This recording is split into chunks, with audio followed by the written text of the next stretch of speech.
Well, hello everybody and welcome to Jeff's Baking Blog. Today I'm going to make some date slices. This is from a recipe sent to me by Kaz, and I have done a similar recipe using some hazelnuts, but this is just going to be a pastry which is made with oats and flour with a slightly crumbly top and dates to fill the 2 layers of pastry. It's a very simple recipe, and we have to start off by softening the dates, of course.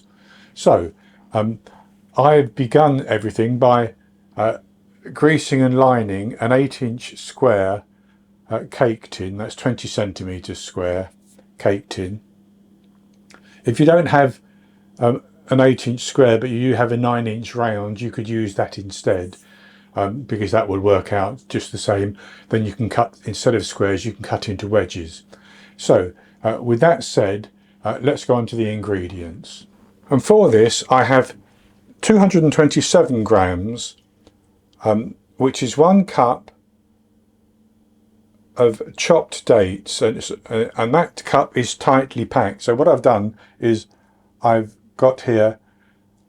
packed dates into 1/4 cup measure like that, and weighed that out. That actually weighed 55 grams, so 4 times 55 is 220, so about 1 cup of chopped dates basically. I have 110 grams, which is 2/3 cup plus 1 tablespoon of plain flour. That's based on scooping packed flour into a 250 milliliter cup. I have 110 grams, 1 1/3 cups of rolled oats. The recipe that Kaz sent me said instant oats, but I use rolled oats, and I'm going to process my dough, so that will be fine. That will break those rolled oats up a little bit. I have 110 grams, 8 tablespoons minus 1 teaspoon of cold unsalted butter. 175 grams, 3/4 cup plus 2 tablespoons of light brown sugar.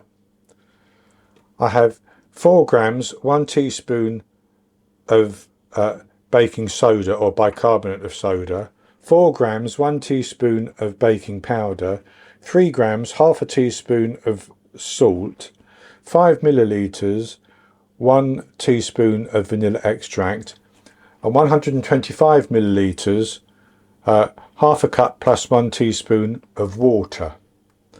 And that's all the ingredients. And what I'm going to do to start off with is simply put my dates and my water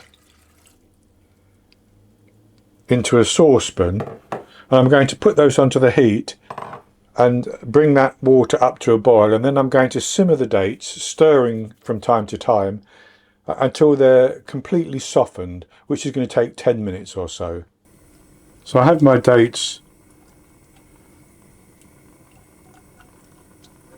on the heat, and I've just mixed them into the water to break them up because they're very, very sticky.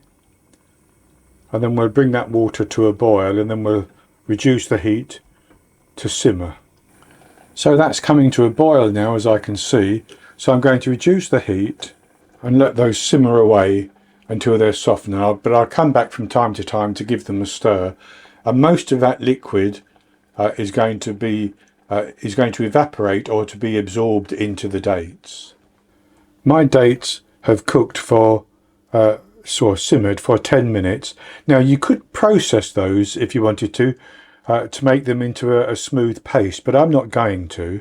But what I am going to do is put in my vanilla extract. I've turned the heat off. I'm just going to stir that through, and then I'm going to transfer that to a bowl and leave it to cool down a little bit as we go on to make the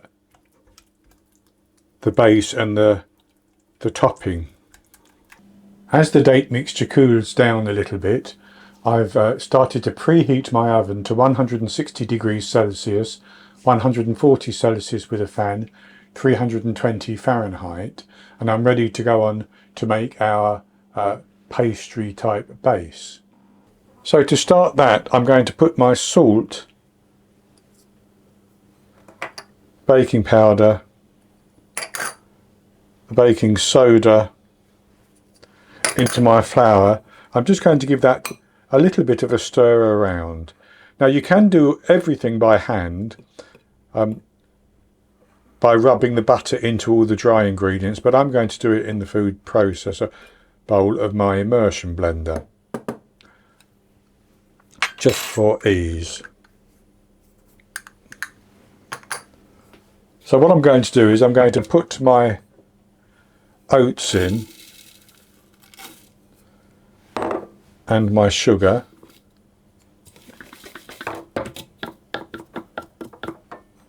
and the flour with those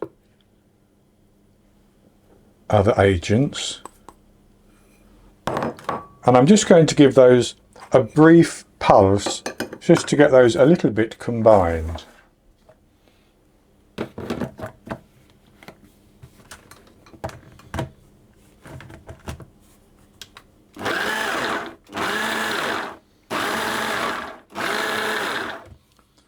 And that's as much as I need to do.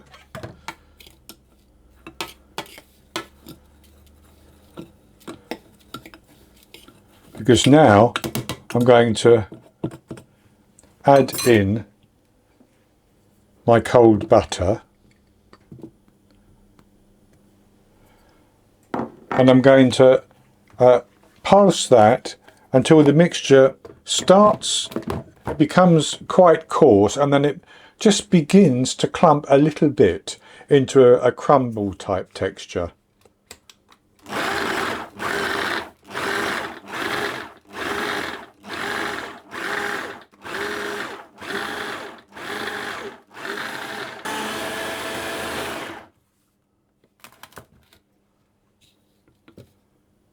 And that's good, that's beginning to clump together, and that took about 45 seconds of processing. So what we need to do is to divide that into two, so that half can go into my cake pan and the other half can form a crumbly top. And so I need to take out about 260 grams of my mixture and put it into the base there.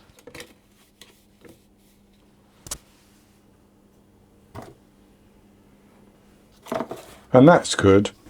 So then I'm just going to break up those clumps that I've got already, because I'm going to spread this out and then pack it down evenly all over the base.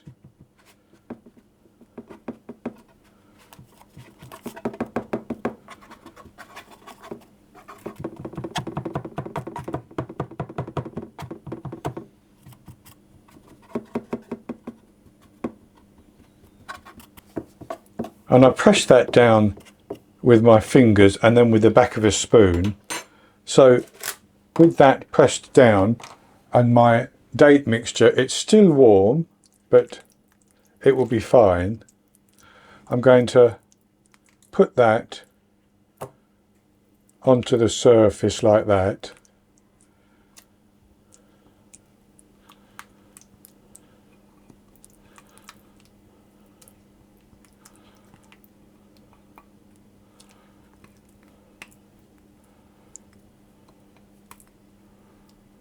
And I'm going to spread that evenly over the surface.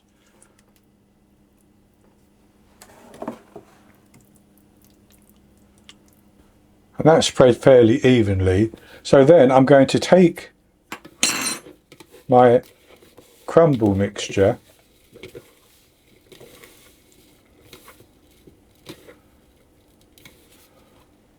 and I'm going to squeeze it in my hand and then sprinkle it over the surface.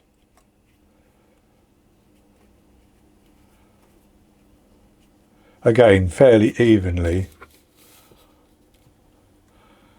I'm squeezing it in my hands so that I get a few little clumps as I sprinkle it.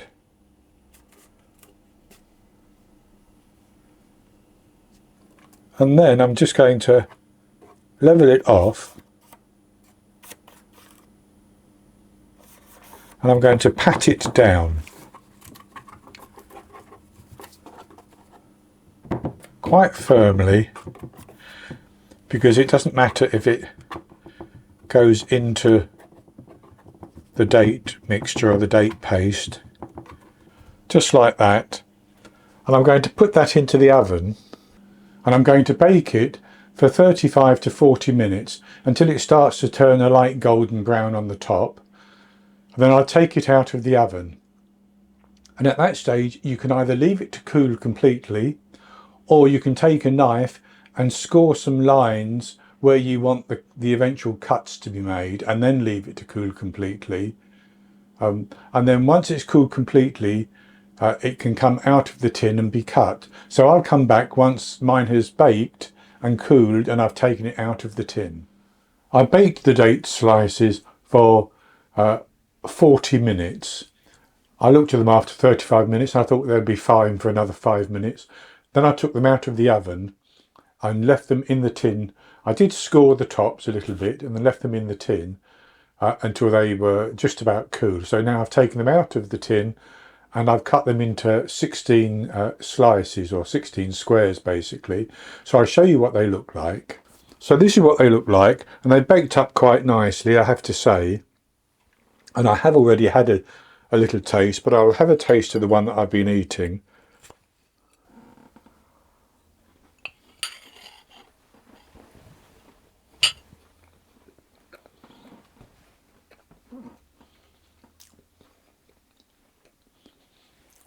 That's very, very nice. It's lovely and fruity. Dates have such a lovely flavour. Nice and soft and fruity, with a bit of crunch from that crumbly topping as well. So this is actually a very easy recipe, and it doesn't take too long to do, and you can do it all by hand, or you can use a processor as I did. So that's going to be it for today. I hope you've enjoyed it, and if you have, please give me the thumbs up below and click to subscribe to my YouTube channel. In the top right hand corner of the screen there'll be an eye that you can click on, and that will take you to a link for the recipe, and I'll put a link below the video as well. And I'll be back with another recipe in the very near future. So until then, happy baking.